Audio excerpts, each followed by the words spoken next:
We give greetings from far away now. In our first two sets of communications to you, we were able to be in the proximity of your world in a hidden location in your solar system. We have been but now forced to flee, since our revelations have become public.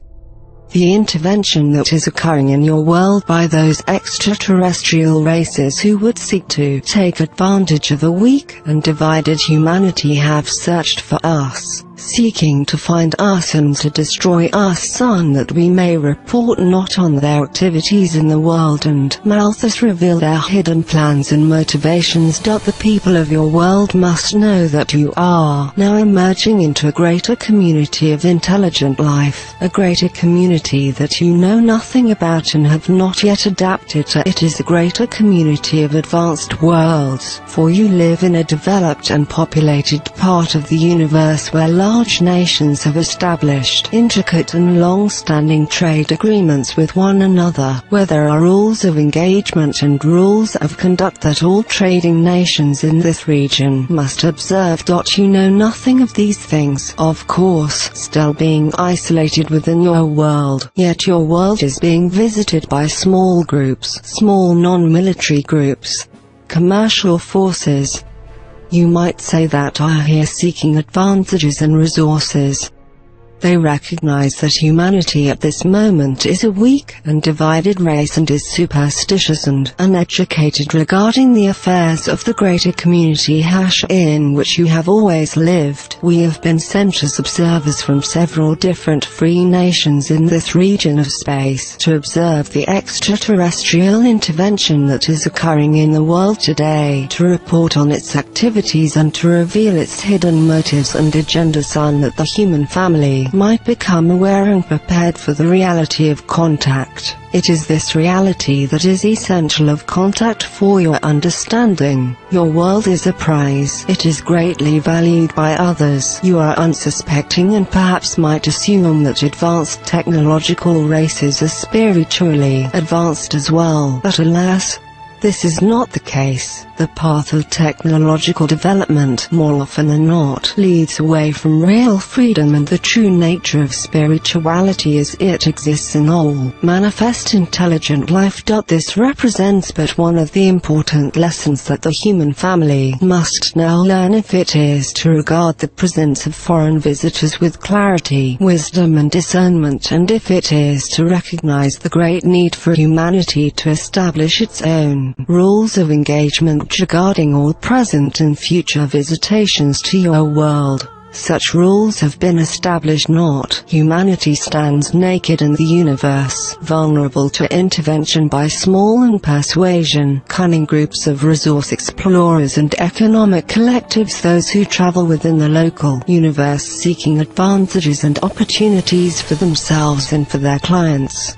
You of course have no way of understanding this, having never ventured far enough into space to witness these activities and to learn about the nature of interactions and commerce in this part of the universe. Son, you do not know what to expect, and in the absence of wisdom, clarity and informed awareness, many people who are aware of the intervention are misunderstanding its presence and are construing it incorrectly, believing it is here for the benefit of humanity. It is because humanity has not responded appropriately to this intervention with wisdom that we, as representatives of the free nations of space in your vicinity, have been sent here to observe this intervention, to learn of its activities within your world and to reveal to you the nature of these activities, their purpose and indeed the nature of such intervention as they so frequently occur everywhere in the greater community. You are emerging into a competitive environment in space, a complex environment, an environment where long-standing rules have been established to maintain stability amongst nations and worlds whose establishments are far older than anything that has been established on Earth.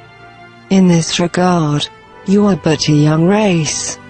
Young and reckless, a young race who is beginning to experience the benefits and the liabilities of technological power, a young race who is despoiling a beautiful planet, a planet that is valued by others, a young race without wisdom and foresight who is eroding away its self-sufficiency, which is always required for any emerging nation to maintain its freedom and its self-determination.